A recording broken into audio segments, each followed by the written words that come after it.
Hey, Sam and Ron here from A Perfectly Imperfect Marriage, and we've got something not so new, but we're going to expand on for you today. Absolutely.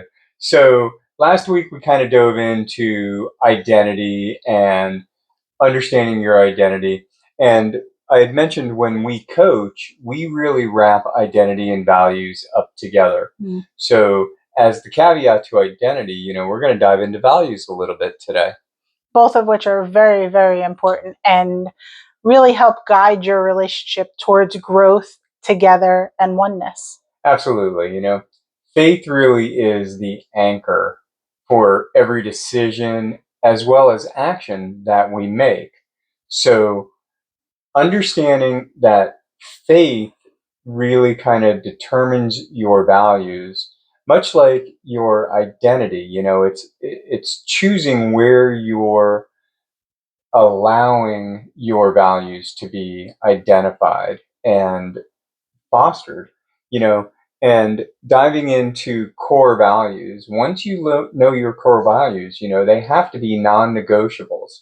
And understanding your core values really shape everything, how you make your decisions, how the actions you choose to take, they're really interwoven into everything. But nobody really takes the time to define their core values, and not just your individual core values, but your core values as a marriage.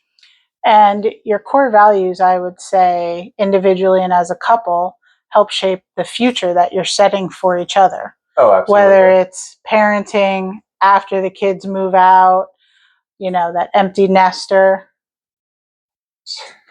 Sorry, I'm hitting the table. So if it's shaking, there's not an earthquake here. That's funny. So, beliefs and values. Often we confuse the two, where your beliefs are convictions that you hold as true, and they're often developed by things like experience, maybe your upbringing, influences that you've heard from not only the world, but friends and people that you choose to surround yourself with. The 5. Yes, we'll get there in just a second, but I'm always good to talk about the 5. But principles are different, or I'm sorry, values are different because they are principles. They're the principles that you lean into to guide your choices and your actions. So they're different than your beliefs, and beliefs are often more correlated to identity.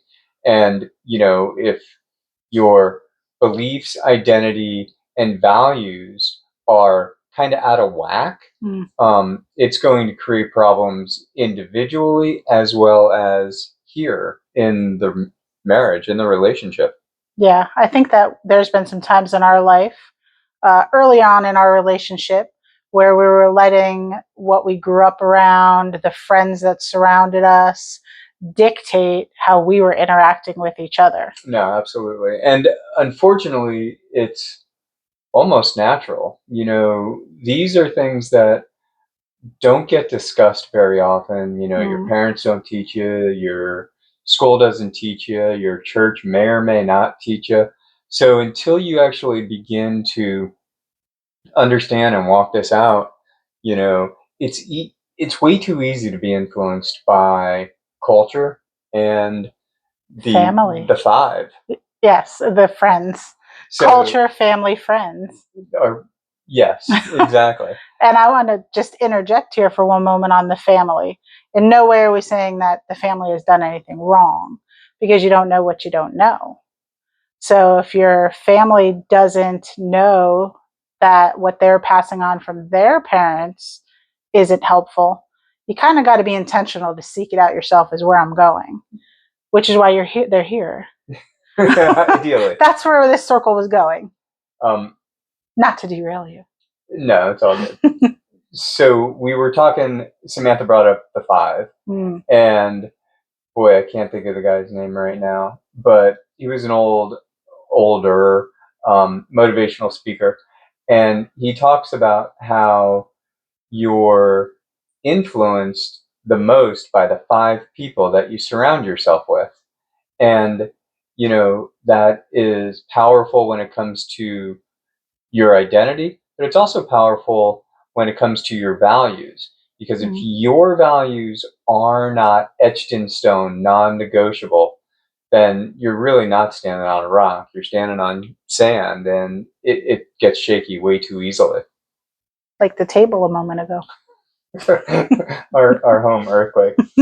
So when it comes to defining your shared values together, again, this is so important because when your values aren't aligned, communication is going to be strained, trust could be damaged, expectations will not be met. But when your core values are aligned, you're really working on like all cylinders. That's where respect comes out, and faithfulness to each other, communication. Yeah. It's where you start bringing together all the core fruits, if you may, to a healthy relationship. And values isn't something like defining your values isn't a 2-minute exercise. Like you really need to deep dive. There are so many things that we tell ourselves that we believe, but our actions prove that we really don't.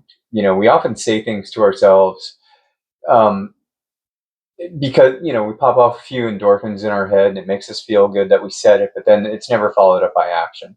You know, you know people who have done this. I certainly know people who have done this. Where you'll say something like, "I value hard work," or "I value work ethic," and then they're ready to leave the office 15 minutes before 5 o'clock or whenever your shift ends. They hit snooze 5 times in the morning. They don't get after it. They take the extra long lunch because they're not clocking in and out. Does that individual really value work ethic? Cutting corners when they think no one's looking. Yeah. Yeah. And then this is the whole New Year's resolution. Like gyms make their money in January. People buy the year pass because we believe in a healthy lifestyle and we're going to get into shape. And then come February, man, the gym's empty. Yeah. There's so many different avenues you can go with this. Oh, totally. Yeah. So, when you look at how misguided values can really damage your relationship, it's the saying one thing and then not necessarily doing the opposite, but there's never any follow through because, your words and your values aren't aligned. That's just going to make it difficult for the relationship really to foster. You'll fall into this me versus we.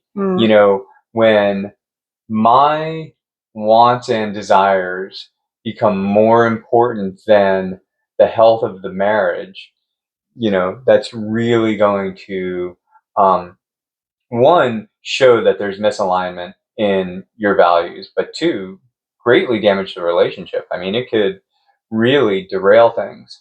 And, this is where, some of the things ideally that as a Christian couple, you guys value, love, respect, sacrifice, service, um, open communication, trust.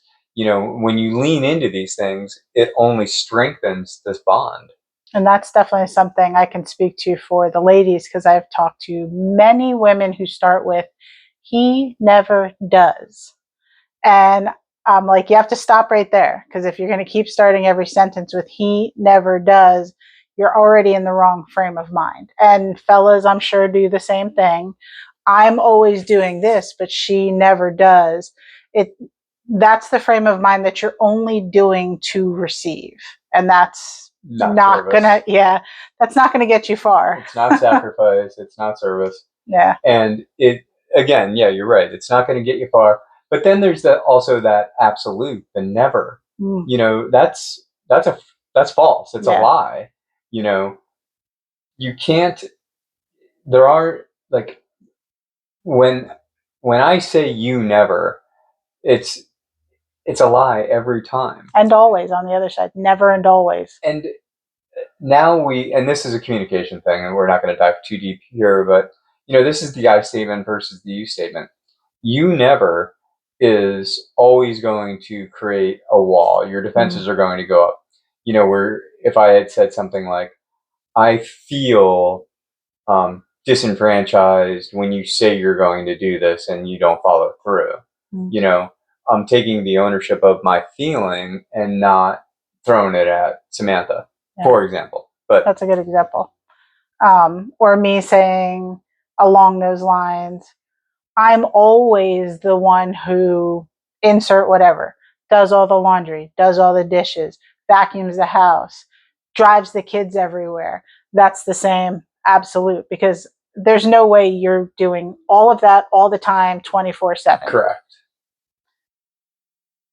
So we're going to start to wrap this up a little bit. I mean, really, we could talk for hours on these topics. I mean, identity and values are just fun topics for me to talk about. I really, really enjoy these.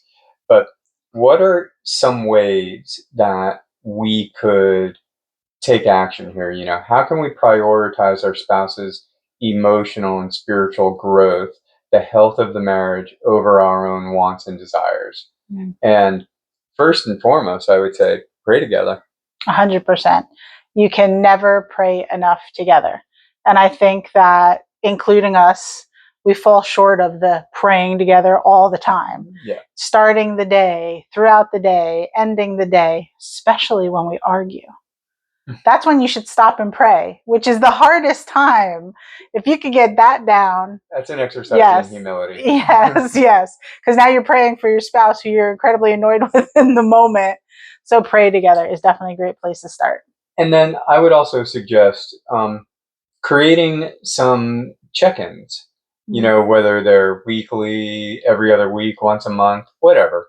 But a moment to where you're not talking about the day-to-day, whatever's going on, or who's making dinner, or who's picking up the kids, but where you're actually investing a few minutes into your spouse's emotional growth, spiritual growth, but well-being. Like, where are they right now, and how can I better serve you to keep you strong and moving forward?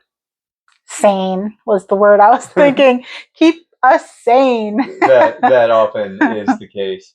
So some reflective questions, and I did write these down. But what values do you and your spouse have in common? Take a minute, think about that, write it down, talk about it. What do you see, or where do you see opportunities for growth together to live out the values that you have in common? Lean into the values that you have in common and walk that out. What are your core beliefs about yourself and about your marriage? Because if you've got some core beliefs, some identity issues individually, you're going to bring that into the marriage, and it's going to make creating a really healthy bond difficult. Yeah. We touched on that a bit in the beginning. And when we started dating, where our core beliefs were very different. Yes. And a lot of it came from our upbringing and the friends that we grew up with. We just grew up quite different. Yeah, we grew up differently. Like, I work hard, so it's okay if I play hard. And, it was all about me. And I just wanted to be spoiled. Yes. Well, I'm not sure that past tense really applies there. And then, how do these beliefs affect your daily behavior and your emotional connection? And I would, take that a step further, because obviously this emotional connection, but when your daily behavior is founded in your core values and understanding your core values, your interactions with everybody should rise, should change. I agree with that. And I think it becomes natural the more you work on this.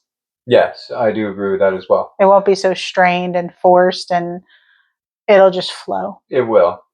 So again, like, this is one of those topics that we could really discuss for quite a while, but for the sake of your sanity, we're going to wrap it up here. Yeah, mini marriage moments. Totally. Short and sweet, bite-sized. the questions that Ron ended with, my suggestion would be to take one at a time. And I'd put this on the calendar. Mark a day a week from now or 2 weeks from now and give yourself some time to chew on them, go through them, and then come together. Yeah, absolutely. You're not in this alone. Make sure you like the video, subscribe to the channel if you haven't already, but reach out to us. Like I said, you're not in this alone.